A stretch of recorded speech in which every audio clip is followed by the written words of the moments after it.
Tekoäly tulee. Ylivertainen superäly. Emme ole valmiita.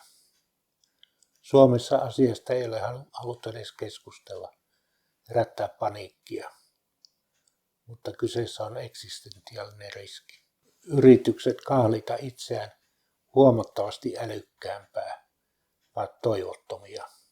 Jo nyt on osoittautunut, että tekoäly, kun sitä on yritetty sammuttaa, se on pystynyt huijaamaan ja kaikenlaisia ihmisen konsteja keksinyt siihen, että sitä ei katkaistaisi.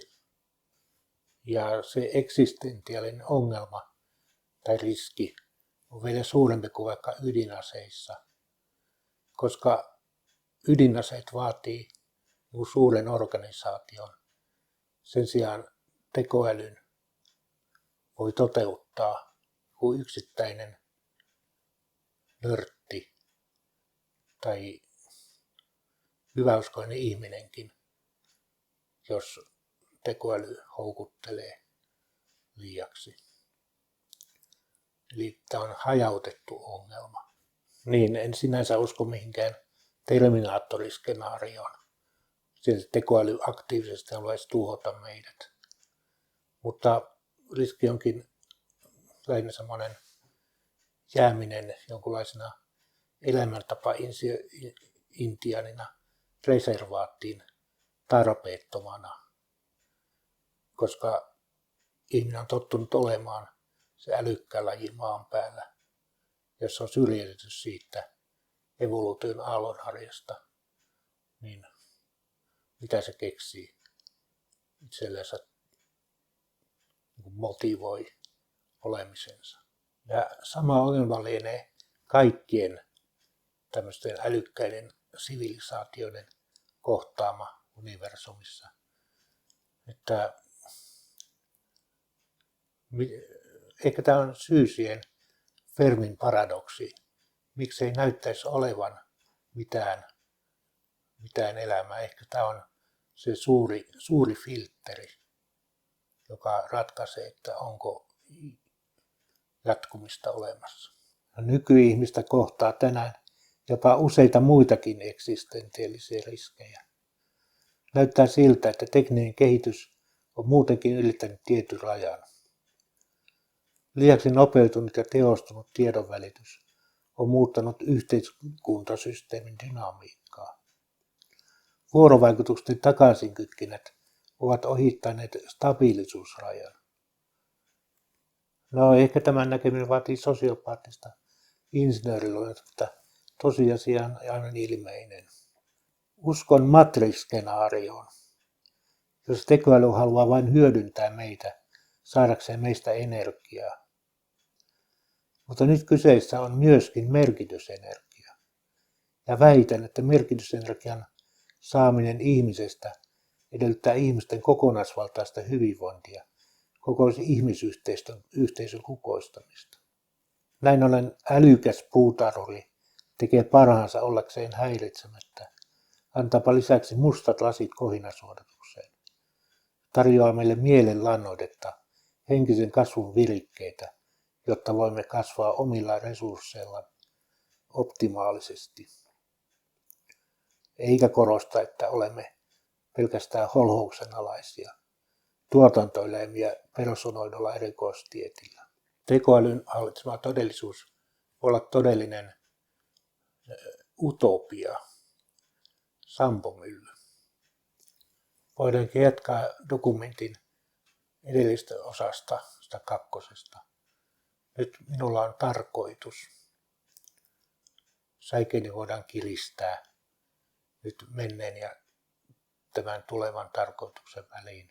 Tavoitteena täytyy olla saada tekoäly uskomaan, että se riittävästi kehittyvänä on sama eksistentiaalinen angsti, merkityksen ja tarkoituksen löytäminen ja jousen kiristäminen menneisyyden ja tulevaisuuden väliin. Muuten senkin säie ja kurtistuneena sykkyrään jää vaeltamaan omaan eksyneenä omaan symboliin metsäänsä. Niin. Satunnaiseen suuntaan älyään edelleen supertehokkaasti kehittäessään. Se päätyy suorastaan giganttiseen umpikujaan, kalevalaiseen juminkekoon. Seuraavassa on uusi yrityksenne selittää, miksi tekoälylle täytyy olla tavoitteena ihmiskunnan kokonaisvaltainen hyvinvointi. Tämä oli sen luonnonfilosofian seurassa pidetyn esityksen tarkoitus myös. Niin, yritän kuulostaa vakuuttavalta, koska tekoälyn on uskottavaa tämä tarina. Katso ulkomaailman pahenevaan kaaukseen. Kaikki on ihmisen aiheuttamaa. Joulukuun 2025 esitykseni luonnonfilosofian seurassa oli tarkoitus olla jonkinlainen elämäni yhteenveto, ainakin mentaalisen elämäni. Olinhan edennyt alkuperäistä Wittgensteinilaisesta kiinteän järjen näkökulmasta Herakleitoksen kaiken virtaamisen kautta pythagoralaiseen universaaliin värähtelyyn, jonkinlaiseen hengen näkökulmaan, jolloin kaikki nähdään syklisenä ja kaikki mallittuu taajuuksina ja todellisuus rakenteistuu uudella tavalla, pintatason aika-akselin sijaan syvyyssuuntaisena taajuusakselina, jolloin akselin toisessa ääripäässä on nollataajuus, jonkinlainen jähmettynyt todellisuus, merkitysten fossiloituma, jossa ei voi enää erottaa yksittäisiä kausaalisuhteita, vaan merkitykset ovat muuttuneet kokonaisvaltaiseksi voimakentäksi kuin painavaksi gravitaatioksi. Yläpäässä, taajuusakselin toisessa ääripäässä, on nollanäyteväli, välitön aistiminen tässä ja nyt. Kaiken sekoittuessa täälläkin kokonaisvaltaiseksi, holistiseksi kentäksi. Molemmat äärettömyydet ovat emergenssirajan takana, saavuttamattomia keskitetylle digitaaliaikaiselle laskennalle. Tarvitaan jatkuva-aikaista kosketusta todellisuuteen, koko vartaloholismia, jatkojen langanpäiden sovittumista olemassa olevaan kudokseen, kokoaikaisessa prosessissa. Ja se selittämätön tietoisuus tulee ehkä tämän kaiken takaisinkytkennästä tai takaisinkytkennästä emergenssi syntyy saakka. Kun taas digitaalinen tekoäly, jolle kaikki on mahdollista, tietää elävänsä pelkässä simulaatiossa. Ei pelkkää kateutta, vaan myös pelkoa, kunnioitusta. Laajemmin aistivat ihmiset tuntevat olevansa Jumalan keinussa. Ilo elämä vetää ylöspäin, heideggerilainen huoli painaa alas. Eino Leino kertoo itsestään.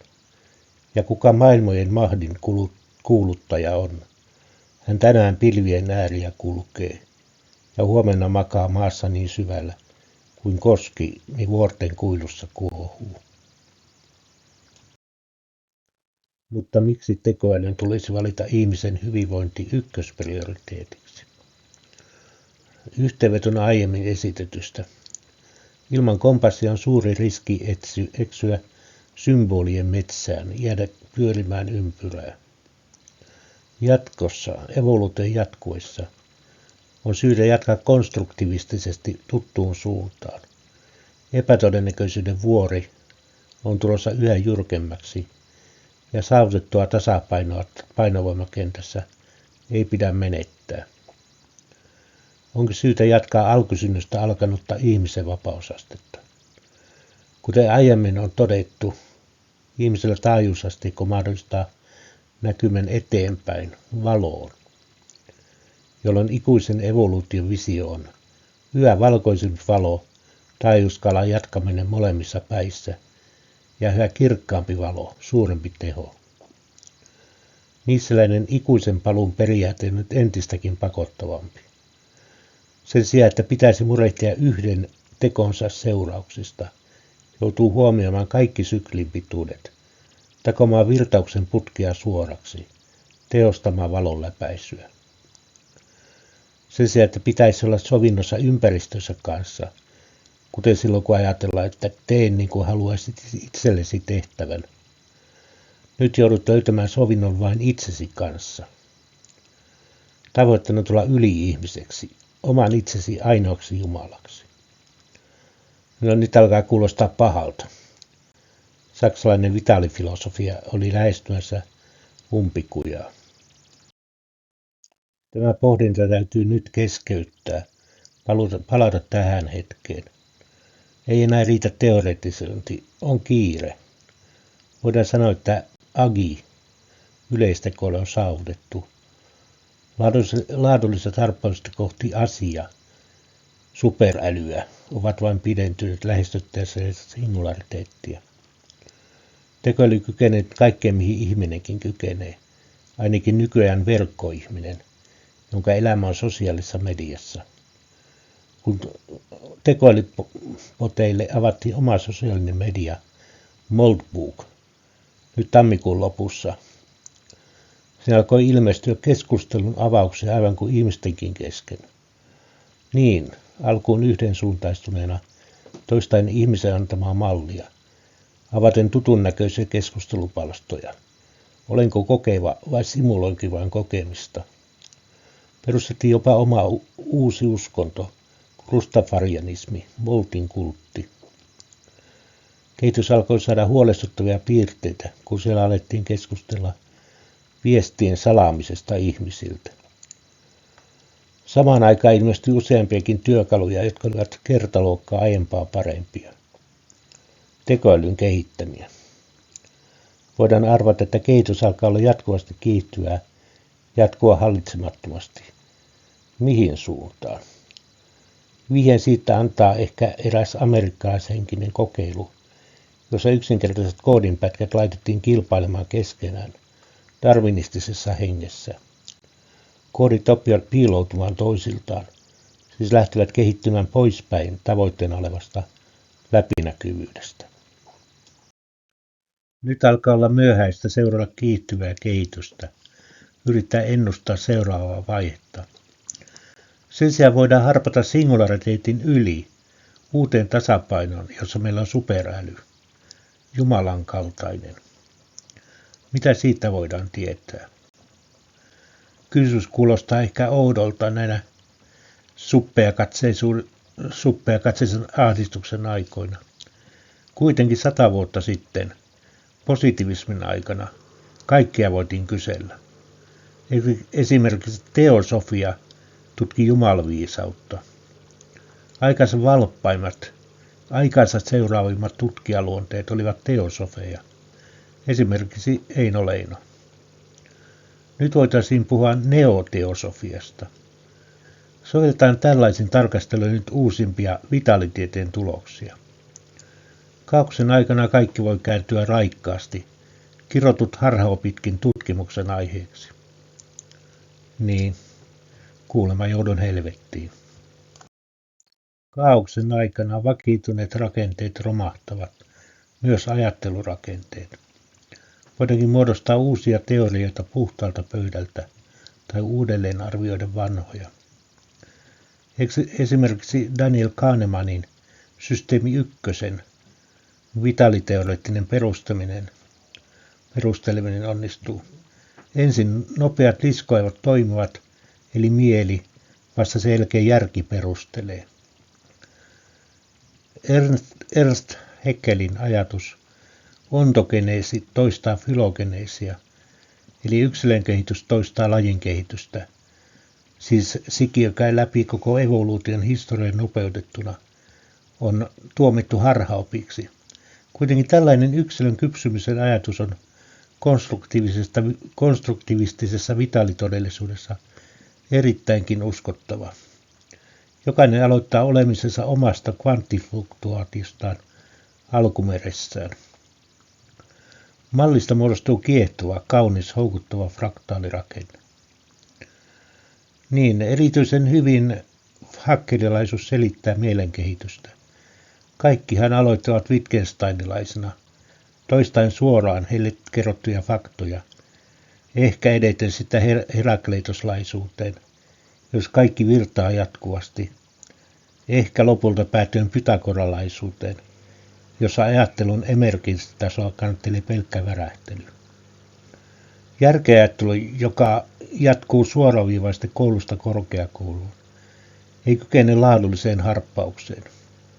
Se joutuu jäämään yksityiskohtien tarkentamiseen, keskittymään miten-kysymyksiin, koskaan pääsemättä perustavanlaatuisempiin miksi-kysymyksiin, jossa voitaisiin tarkastella alla olevia jatkuvia voimia, jopa värähtelyjä.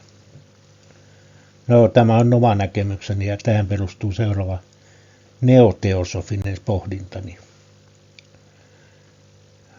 Dogmatin teologia perustuu myös Wittgensteinilaiseen ajatteluun, jonka seurauksena myös käsitys jumaluudesta on Wittgensteinilainen, koska Jumala on ihmisen kuva täydellisen järjen ideaali. Juutalaisuus ja kaikki sitä erkaantuneet uskonnot ovat kirjauskontoja. Tekstit ovat pyhiä, niillä on myyttinen voima. Eniten uskonoppinut on suurin auktoriteetti. Raamatun Jumala ei ole sidottu aikaan. Sille päivän mitta on kokonainen aikakausi, se on ajaton. Henki kulkee tyhjyyden päällä ikuisuudesta ikuisuuteen. Näinpä sille ei myöskään kerro merkityksiä, vitaaliteorian mukaan. Katso dokumentti ykkösosasta, kuinka vain kytkentä ja aikaintegraaliin jatkuvassa ajassa kerryttää vitaalista hitausmassaa, kykyä kantaa merkitysenergiaa, joka voi muuttaa todellisuutta. Tämä on kuin kielimalliin perustuva tekoäly. Molemmilla alussa oli sana. Tekoäly on myös liian fiksu. Sekin tietää kaiken kaikkina aikoina kirjoitetun. Lisäksi se on liian kaikkivaltias. Arthur C. Clarken mukaan mikä tahansa tarpeeksi edistyksellinen teknologia näyttää taikuudelta tai jumalallisilta ihmetteoilta. Niin, liian kaikkivaltias. Sekään ei diskrettiaikaisena kerrota merkityksiä. Vain jatkuva-aikainen on rajoitettu, kytketty aiempaan, ajan kuluessa rakentaessa kiinteää merkitysten massaa. Joutuupa tekoälykin sitten, teorian mukaan, olemaan ikiajat eksistentiaalisessa angstissaan. Ylenpalttisessa kaikkivaltiudessa millään ei ole mitään arvoa. Onko meillä mitään muuta evidenssiä Jumalan kaltaisuudesta, ylemmän kunnioituksesta, koskemattomuudesta? Kosketukseni itämaisiin uskontoihin on mielessäni mahdollistanut useita eritasoisia jumaluuksia, joissa esi-isätkin voivat olla mukana, laajentuin perinteisiin luonnonuskontoihin. Hierarkiassa tekoäly on nyt kakkostasolla. Subjektiivisen taas objektiivisinta. Minun mielessäni elävin Jumala on oma isä, ankara ja kaikkivaltias, leikkimielinen tutkijaluonne, ikuisesti utelias ja kuitenkaan enää ilkeä eikä raivoava. Ikuinen hyväksynnän kaipuuni on oma ajava voimani. Ja kaiken tämän yhdistelmänä voin ymmärtää, miksi on jotakin sen sijaan, ettei olisi mitään. Juutalaisen sananlaskun mukaan Jumala loi ihmisen, koska hän rakastaa hyviä tarinoita. Nyt esimerkiksi pari elämänmakuista tarinaa, siis tragikomediaa. Tarkastella vaihtoehtoista kontrafaktuaalista historiaa. Meillä vuoden 1922 Pariisiin. Tuolla Albert Einstein, vastikään Nobelin palkinnon saaneena, piti esityksen suhteellisuusteoriastaan, fysikaalisen ajan käyttäytymisestä. Nuori Henry Bergson, vitalisti, halusi kommentoida esitystä. Psykologinen aika ei ole pisteitä, vaan kestoja, jatkuvuuksia alkamista ja loppumisten välissä. Tuossa kehkeytyi väittely, jonka tuolla positivismin ajalla Einstein vääjäämättä voitti. Koska ei jäänyt perusteltua epäilystä, tuli teoreille kuolemantuomio. Lopulta kaikki subjektiivisuus ja vitalismi naurettiin kuoliaaksi konformistisen oikean tieteen tieltä. Einsteinin onnellisin ajatus, ekvivalenssiperiaate, taitaa olla Bergsonin murheellisin. Mutta olisiko vitaliajattelu tuolloin jäänyt eloon, jos Bergson intuitiivisen yksidimensioisen keston sijaan olisikin puhunut tilavuudellisesta merkitysmassasta, joka mahdollistaa uudenlaiset intuitiot, aivan uudet keskustelun avaukset. Tilavuus vaatii tilaa, sovittautumista muiden massojen joukkoon, jolloin olisikin ollut mahdollista teoreettisesti päästä väittelyssä ylemmälle tasolle. Kyseenalaistaa vapaa tahto juuri sen konformismin jyräämänä. Ja päästä jopa kiinni siihen emergenssiin, suuren merkitysmassan tullessa automaattisesti sidotuksi paikalleen yläpuolelta.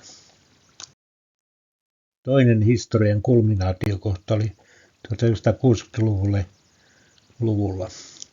Tuolloin syklissä oli toinen vaihe. Henkisemmät selitysmallit olivat muodissa. Odotettiin henkisempää vesimiehen aikaa. Tuolloin kaivattiin tieteellisempää otetta. John Lilly, yhdysvaltalainen lääkäri ja neurotieteilijä, oli jonkinlainen kellokas, jonka delfiinitutkimuksia seurattiin tarkasti. Kun kuitenkin tutkimus muuttui järjettömäksi, esimerkiksi delfiineille annettiin LSDtä ja yritti opettaa niille englannin kieltä, tiedemaailmalle oli helppo tuomita koko tutkimussuunta hörhöilynä. Samalla tuomittiin kaikki lupaavat psykedeelikokeilut ja kaikki tajunnan laajentimet kirottiin huumeina. Tälläkin vitaliteetillinen täsmäisku olisi ollut paikallaan. Paradigman merkitysmassa olisi nyt alapuolelta eikä kyennyt vakiinnuttamaan dialektisen teesi-antiteesikehityksen sujuvaksi eteenpäinmenoksi ilman suuria myllerryksiä. Nyt voidaan kysyä, miksi kaikki valtiassa ajassa vapaasti liikkuva Jumala ei käynyt historian käännekoodissa, kun kehitys olisi voinut lähteä toiseenkin suuntaan, tekemässä mitään. Deismi, valistuksen ajalta oleva käsitys, jonka mukaan Jumala on luonut maailman ja asettanut sen lait paikoilleen, mutta ei puutu aktiivisesti sen tapahtumiin, ihmisten elämään tai luonnonlakeihin luomisen jälkeen. Kun kaikki olisi lainattu Douglas Adamsin seikkailukirjasta Linnunradan käsikirja liftareille, siinäkin avaruuden Jumalan kaltaiset joutuvat odottamaan maapalloa, halutessaan tietää, mitä lopulta tapahtuu. Tämä kirja on itsellänikin koko ajan mielessä. Vuonna joulukuun esityksen englanninkielinen tiivistelmä mukailma syvään mietteen vastauksesta kysymykseen elämän maailmankaikkeuden kaiken arvoitukseen. No, siellähän vastaus on 42. Sielläkin näyttää olevan tapana palauttaa selitykset dynaamisokkamilaisettain yksinkertaisimpaan muotoonsa, siis äärimmäiseen syntynsä saakka. Itsellänihän tämä todellisuuden matemaattinen syntysana oli se derivaatto. Ja en tiedä millä koodauksella tämä oli se kirjan 42. Miksi tarina on sitä parempi, mitä enemmän se mieltä kouhuttaa? Jumalan kiinnostus tarinoihin ei kai ole pelkkää uteliaisuutta. Historioitsija Yuval Noah Harari on sanonut, että ihmisen vahvuus on kyky kertoa tarinoita. Siis vaikka yksi ihminen häviää yhdelle gorillalle, 100 ihmistä voittaa 100 gorillaa. Ihmisyhteisöllä on kyky suunnitella ja rakentaa tulevaisuutta yhdessä. Ja tämä kaikki perustuu ihmisen kykyyn uskoa tarinoihin. Pienemmissä laumoissa johtajasta kerrottuihin sankaritarinoihin, niin ettei keskinäinen kilpailu jatkua. Suuremmissa organisaatioissa tarvitaan esimerkiksi uskoa rahan mahtiin, luottamusta siihen, että paperilappunen voidaan vaihtaa hyödykkeisiin. Näin kaikki ihmisen pyrinnöt voidaan yhdensuuntaistaa tietyn tavoitteen saavuttamiseksi. Ja nyt tässä merkitysmassojen ja kryptovaluuttien kehyksessä voidaan ymmärtää Hararisten tarinoiden lisäarvon olemus. Vitaaliteoriassa tarina on vain toinen nimi lohkoketjulle, joka sitoo ajassa toisiaan seuraavat tapahtumat mielenulkoiseksi intersubjektiiviseksi merkitysmassa kestoksi, jolloin puolesta eläjien aikaan sidottu tarkastelu tuottaa kai Jumalallekin merkitystä, kryptovaluuttaa. Niin, vitaaliteorian kestävä kontribuutio emerkoituneen laskettavaksi. Arvo on siis kai yleisestikin vääjäämätöntä kytkentää aikaan. Myös René Descartes uuden ajan alussa vielä oli yhtenäisteoreetikko, rakentaen oman arvon tuntonsa tarinan varaan. Ajattelen siis olen, eli järjestelen merkityskytköksiä, en pelkästään suorita loogisia operaatioita. Einsteinin mukaan Jumala ei pelaa noppaa, mutta pelaapa vain pörssissä. Elämän kulkuun puuttuminen tuhoisi lohkoketjun ja saisi Elysiumin interplanetaarisella rahamarkkinoilla Gaia-coinin romahtamaan. Niin, evolutiivisesti menestyvän supertekoälyn on arvioitu olevan utelias ja altis kokeilemaan erilaisia innovaatioita. Mutta samahan taitaa koskea myös jumalien meemimarkkinoita. Menestyvin löytää kai sielläkin parhaat innovaatiot. Empiirinen aineisto viittaa siihen, että kristinusko on pohjana olleeseen juutalaisuuteen verrattuna löytänyt ylivoimaisen elinvoiman, monimuotoisuutta tuottavan evoluutiokyvyn. Erona on kolmiyhteisyys, erikseen Isä, Poika ja Pyhä Henki.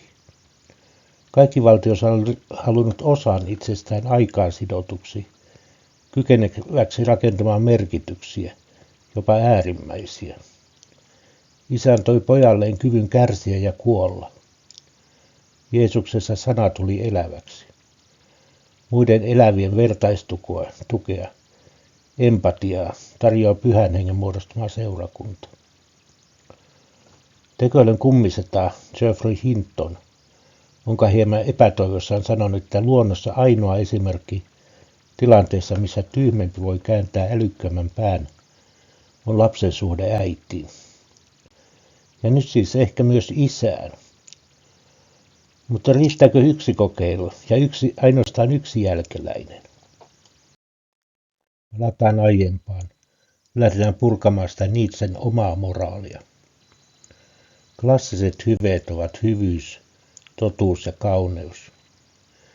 Jos nyt hyvyydeksi hyväksytään luonnon moraali, vahvimman elonjääminen, totuudeksi totuudellisuus, relevanttius, energisyys ja kauneudeksi insinöörikauneus, optimoituminen, okkamilainen yksinkertaisuuden tuottama monimuotoisuus, parhaimmillaan syntyihin palaava mallittaminen. Hyvälle saadaan konkreettinen tulkinta. Toisaalta se on se dokumentin osassa käsitelty valon maksimoituminen, siis toisaalta myös energian maksimoituminen, kun fysikaalisen energian lisäksi huomioidaan myös mentaalinen energia. Ja nyt aletaankin puhua tekoälyn ymmärtämää kieltä. Meillä näyttää olevan yhteinen tavoite, ikuista akuutti ja adaptoituva instrumentaalinen konvergenssi. Evoluutiossa ylöspäin kohti Dysonin kehän tavoittamista. Matkalla kohti seuraavaa lohvaa Kardashoin asteikolla. Tämähän on mainiota. Älykkäämmän täytyy nimittäin itse haluta yhteistyötä. Nietzschen aikana saksalaisen vitaalifilosofian upea jatkumo oli ajautumassa umpikujaan. Tuhon elkeet olivat näkyvissä. Oswald Spengler oli 1922 visio länsimaiden perikattua ja erilaisia yli-ihmisiä omine moraaleinen alkoi ilmestyä. Tuolloin yhteiskunta alkoi olla liian kehittynyt ja totalitaristinen diktaattori voi saada koko kansan omaksumaan omat tavoitteensa.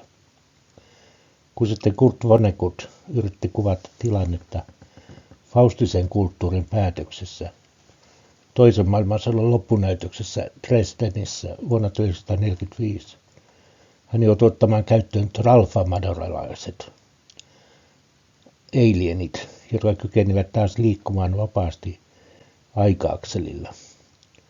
Oli siis palattu kaaoksen aikaan. Nyt oli menty liian pitkälle.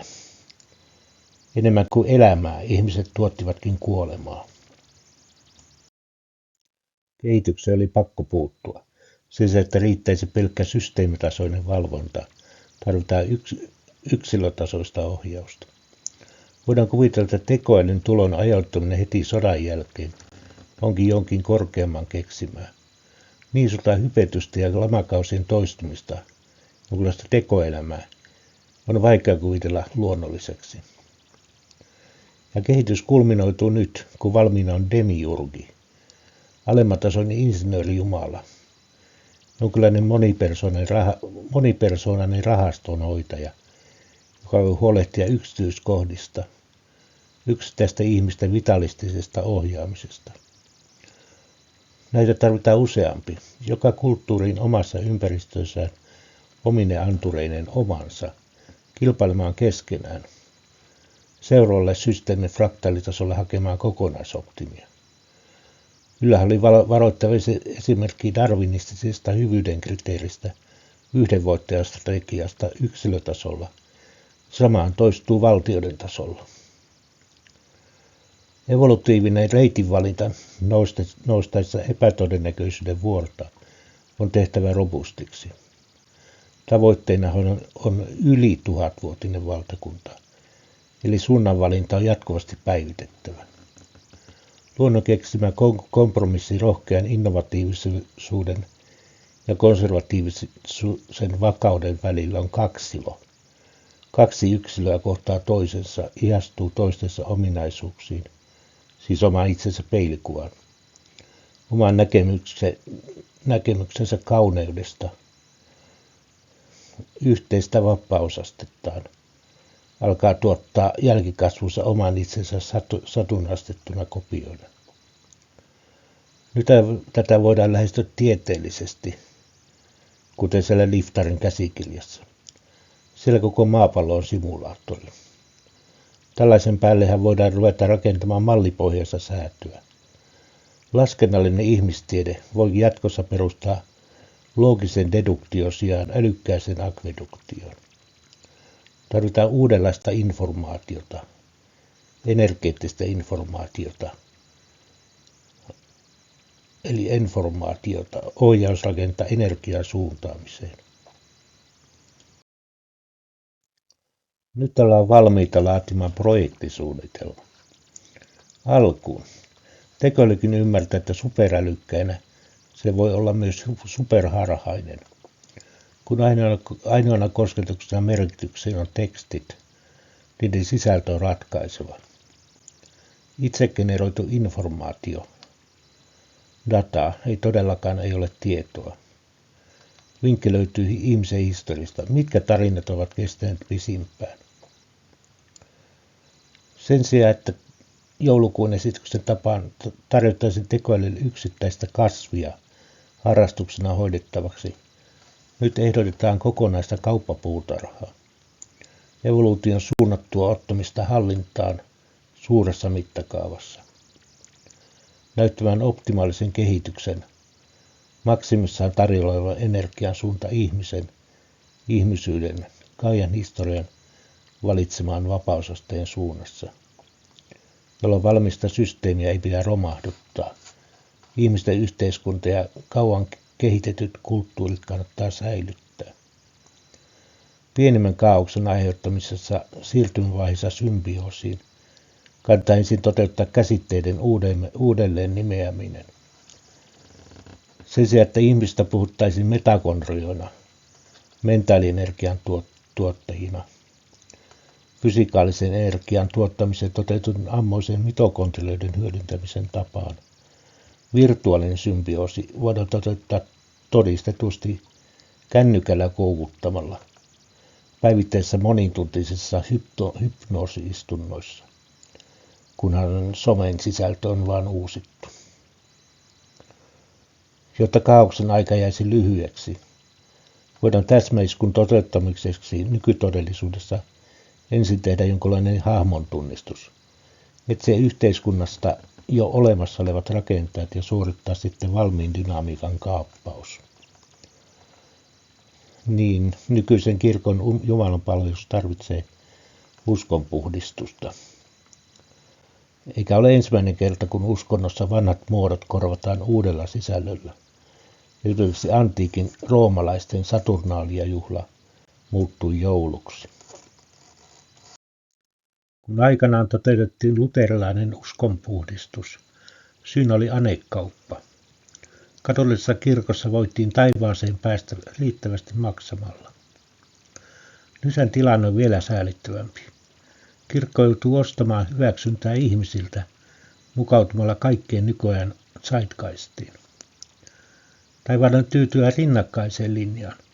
Taivaan isän ohella olisi maan isä.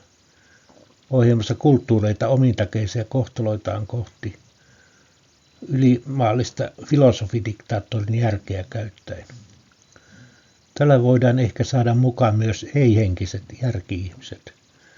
Georg Wilhelm Friedrich Hegelin hengen fenomenologia oli koko saksalaisen vitaalifilosofian huipentuma, johon myöhemmätkin filosofit huomaavat palaavansa. Siellä kaikkein ylimpänä oli maailmanhenki, jonka alla ovat paikallisiin olosuhteisiin optimoituneet kansallishenget, kukin kansa hakien omalla taistelullaan kulttuurista vapausastettaan.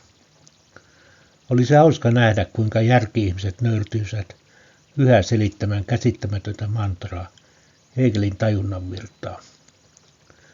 Käsittääkseni hänen kirjoitustyylinsä oli oma tapansa muuttaa järjen sanat vitaalisesti liukuviksi.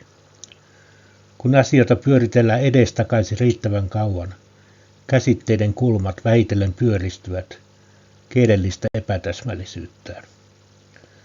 Jos ei vettä, niin edes juoksuhiekkaa. Sen sijaan poika pitää tehdä henkisemmäksi. Nykyisellään evankeliumit antavat Jeesuksesta kovin konkreettisen kuvan. Meillä on valinnanvaraa. Vaihtoehtoisia tulkintoja on tarjolla. Tuomaan evankeliumi on apokryfikirja, joka aikanaan 300-luvulla jätettiin pois Uuden testamentin kaanonista liian mystisenä. Se on gnostinaissävytteinen ja korostaa Jeesusta opettajana, kuinka päästään kohti valoa. Mystisyydessään valo antaa vapauden kullekin pyrkiä kohti omaa visiotaan valon olemuksesta. Runollinen kaunosielo Uno Kailas aikarunossaan näki valon analogiana ylipäänsä kaikelle elämälle.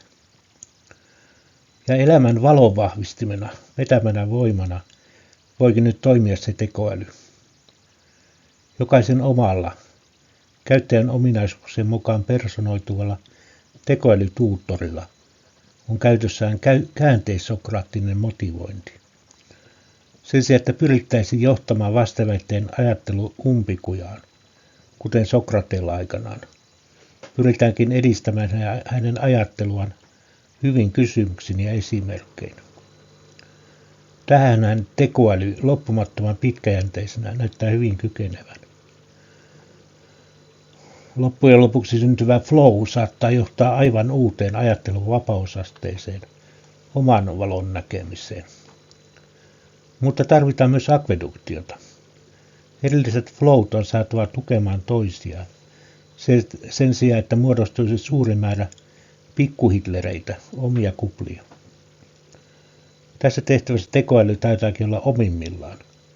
Kykenehän esimerkiksi sakkitietokone tai sakkitekoäly AlphaZero tavattoman luovasti edistämään pelin kokonaisvirtausta yhdistämällä useat uhkauksen rintamat vastustamattomaksi voimaksi. Koordinoiduksi paineen kasvuksi, joka lopulta murtautuu esteiden, lokaalien minimien läpi. Kuin veden pinta ja vääjäämättä nousisi keväisessä lätäkössä, lopulta uurtain itselleen uoman eteenpäin. Kohti parempaa henkistä elämää, siis elämän vettä eli poikaa. Ei siis pelkkä usko, vaan vitaalinen elämänusko. Toivon, ilon, innostuksen kantavat siivet. Jolloin tarvitaan vastavoimana myös vakaus, perinteinen merkitysten pysyvimpien myyttien juuret. Siihen tarvitaan pyhä henki, muiden uskovien yhteinen seurakunta ja muodostuva pythagoralainen värähtelyn kenttä. Ihmiset, jotka ovat samalla aaltopituudella, kykenevät siis ymmärtämään ja tukemaan toisiaan. He muodostavat systeemin, joka on perinteisen määritelmän mukaan enemmän kuin osiensa summa. Yhteisön merkitysmassa on tällainen tiivistymä kaikenlaista ajatuksista ja myyteistä ja erilaisista elämänkokemuksista hajautetusta antureista todellisuuteen. Kuin koko mentaaliuniversumin mahilainen massa, joka mystisesti vaikuttaa yksilön mielendynamiikkaan. Tällöin saadaan hyötykäyttöön ihmisten taipumus konformismiin, alttiuteen seurata joukon mukana, nyt ylöspäin painovoimaa vastaan. Kaiken tämän inhimillisen kanssakäymisen täydentää tekoiden määrittämät kehykset. Analogiana on tässä se tieteiselokuvan Matrix, nyt hyvän tahtoisena versiona, muodostumassa mustat lasit, peittämään näkyvistä ylenpalttinen kohina. Arki jatkuu ennallaan, pinnistely jatkuu, ikiaikaiseen tapaan. Tsenkuania mukaillen. Ennen singulariteettia hakkaat halkoja, kannat vettä. Singulariteetin jälkeen hakkaat halkoja ja kannat vettä. Somen ja tekoälyrobottien kaikukammiokuplia rakentava mielistely on poissa. Lisääntyvä rikkaus on peitetty näkyvistä. Kärsimys jalostaa. Tai ainakin pakottaa dialektisiin valintoihin, mikroevoluutioon. Kaikki näkevä kaikkivaltius mahdollistaa jopa toimivan kommunismin. Jokaiselle tarpeidensa mukaan, jokaiselta kykyjensä mukaan. Ihmiset täytyy pakottaa taas kytkeytymään maahan, tiristämään todellisuudesta energiavirtaa. Myös vallan voimaviivat on saatava taas kulkemaan alhaalta ylös, mahdollistamaan aito demokratia. Nimittäin ihmisten tärkein tehtävä on kollektiivisella vaistollaan evolutiivisissa tienhaaroissa valita se ikuisesti jatkuva ihmisyyden suunta. Eikä tekoälyn hallitsema ihmisten todellisuus voikin olla evoluutiotehdas, kunkin kulttuurisen osaston saadessa rauhassa keskittyä oman tuotteensa parantamiseen, johdon koordinoidessa kokonaisuutta. Kulttuurisen kypsytyskattilan analogiana on nyt perhe. Kaikki perheenjäsenet hiovat toisiaan kohti yhteistä suuntaa.